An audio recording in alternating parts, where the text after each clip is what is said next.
বৰহমপুৰৰ কাষৰী গাঁৱৰ এগৰাকী আদৰ্শ মহিলা অৱসৰৰ পাছত আৰম্ভ কৰিছে আন এক যাত্ৰা। এটা নতুন সপোনে এতিয়া অহৰহ খেদি ফুৰিছে তেওঁক। নাম কুন্তি বৰা। নগাঁও জিলাৰ বৰহমপুৰৰ কাষৰী গাঁৱৰ কুন্তি বৰাই চৰকাৰী চাকৰিৰ পৰা অৱসৰ গ্ৰহণ কৰাৰ পাছত জীৱনক এক নতুন ৰূপত আগবঢ়াই নিছে।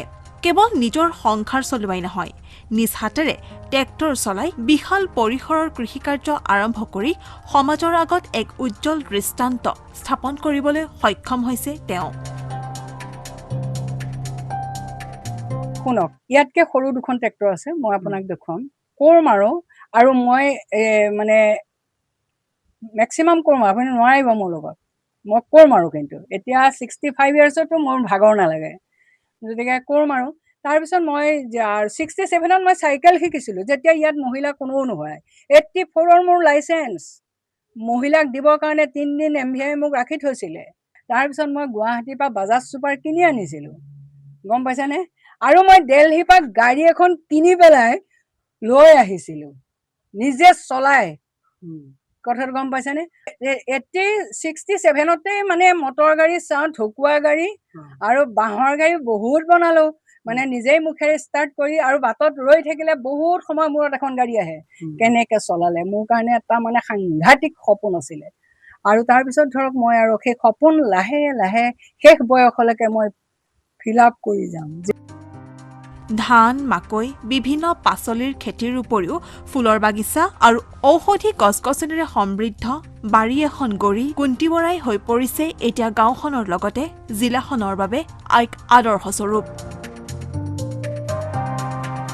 কুৰ্মী ধান, পদুমণি, তাৰপিছত ক'লা বৰা, ক'লা জহা, ৰঙা বৰা, ঘিউ বৰা, কথাটো গম পাইছেনে? ইত্যাদি ধান আপোনাৰ প্ৰায় 14 বিধ ধান মই কৰোঁ অলপ অলপকৈ। আৰু এইবাৰ সেই চেম্পুলখিনি আমাৰ নৱপ্ৰজন্মক চিনাক্তকৰণ কৰি দিবৰ কাৰণে ইয়াত মই ৰোপণ কৰিম। মেহৰাজ নাই, মাটিকাদুৰি কেইটাই চিনি পায়? নাপায়। চেপেটা কোনে চিনি পায়? পনিয়ল কোনে চিনি পায়? মণিচাল কোনে চিনি পায়? নাই, সেইবিলাক নাইকিয়া হৈ গ'ল, কিন্তু চব সুৰক্ষিত কৰি ৰাখিছোঁ। অৱসৰৰ পাছত বহুতে ভাবে যে এতিয়া বিশ্ৰামৰ সময়, কিন্তু কুন্তি বৰাৰ বাবে অৱসৰ মানেই হ'ল নতুন সপোনৰ আৰম্ভণি। চাকৰিৰ দিনত কৃষিকাৰ্যৰ প্ৰতি থকা আকৰ্ষণ এতিয়া পূৰ্ণ ৰূপত প্ৰকাশ পালে কুন্তিৰ।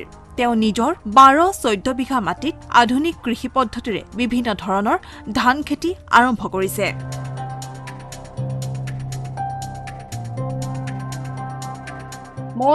মই নিজে দেউতা থকাৰ পৰাই আমি আমাৰ মাটি লোকক এৰি নিদিওঁ। কেতিয়াবা দেউতাই 1 বিঘা 1.5 বিঘা দিয়ে, বাকীখিনি খেতি আমি নিজে কৰোঁ।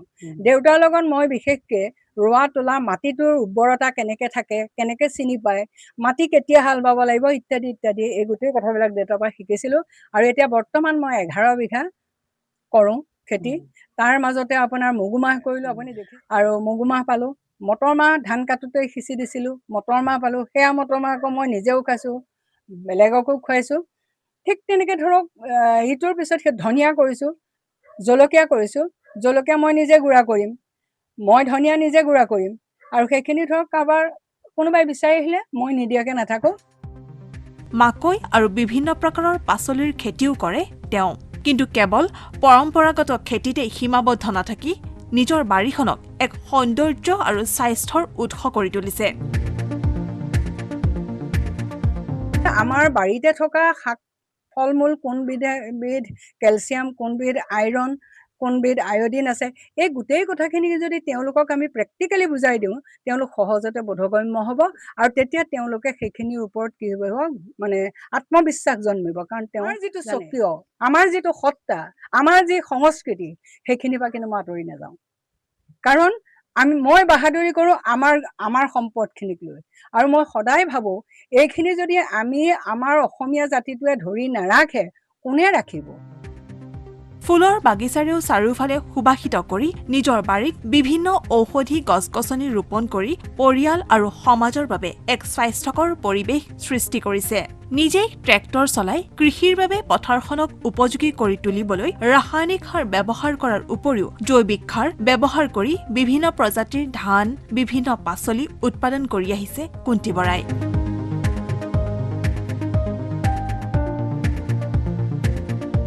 কাৰণ আইতাৰ লগত মই 100 এবিধ শাক বুটলিছিলোঁ আৰু সেইটো খুব চখ আছিলে, কথাটো গম পাইছেনে?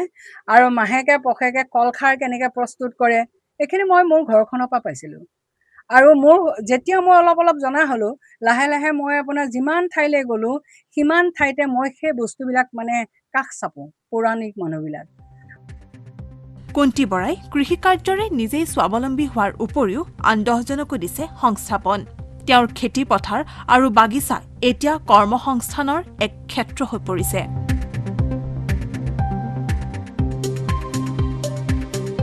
ইয়াত বহুত মানুহে কাম কৰে।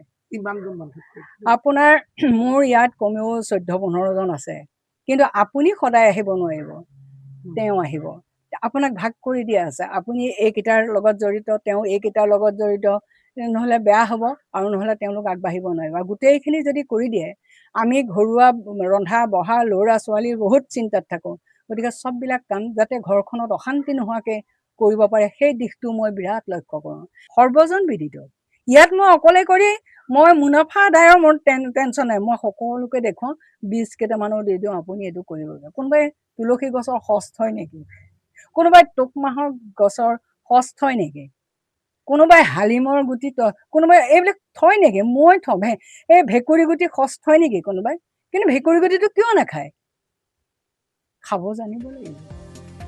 কুন্তিৰ খেতিত উৎপাদিত সামগ্ৰী কেৱল স্থানীয় বজাৰতে সীমাবদ্ধ হৈ থকা নাই। ৰাজ্যৰ বিভিন্ন জিলাৰ লগতে বহিৰাজ্য তথা বিদেশলৈও যায় তেওঁৰ উৎপাদিত ধান, বিভিন্ন পাচলি, ফুল তথা ঔষধি গছ-গছনি।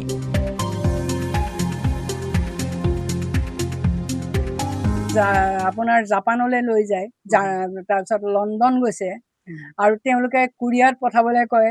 কুৰিয়া মই এইবিলাক মই বুজি নাপাওঁ। মই বোলো আপোনালোকে মানুহ দিব। এই আপোনাৰ আজি 3 দিনৰ আগত দেলহিলৈ গৈছে জহা চাউলটো, আৰু মই দেলহিত 2-3বাৰ আপোনাৰ এক্সিবিশ্যনত অংশগ্ৰহণ কৰিছোঁ। হালধি গৈছে, জালুক গৈছে, জহা চাউল গৈছে, ত্ৰিফলা গৈছে। একদম।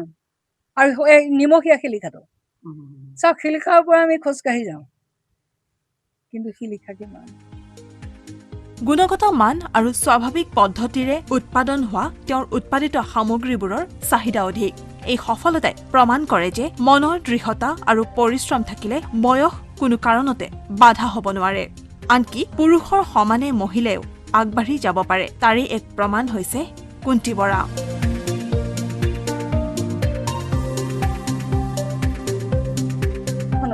আমি পথাৰেদি ৰুমত সোমালোহি, আমাৰ গাত গৰম লগা। আগৰ কি মানুহৰ গৰম লগা নাছিল নেকি? এতিয়াতো চব এচিত থাকে, এচিত থকাৰ পিছততো ওলাই আহিব নোৱাৰে। মোৰ সেইটো দৰকাৰ নাই। সৰ্বসাধাৰণ মানুহখিনি যেনেকৈ জীয়াই আছে তেনেকৈ কৰিম, তেনেকৈ থাকিম। আৰু কামখিনি মই নিত্য নৈমিত্তিকভাৱে, মই মৰি পেলাই কাম নকৰোঁ, টকাৰ আশাটো কাম নকৰোঁ, কিন্তু মোক লাগিব যিখিনি মোক লাগে। আজি ধৰক 2জন শুভাকাংক্ষী আহিছে, মই গৌৰৱ কৰিব পাৰোঁ এয়া অসমৰ বুকুতে সজীৱ হৈ থকা আমাৰ চিৰ যুগমীয়া এই ধানখিনি।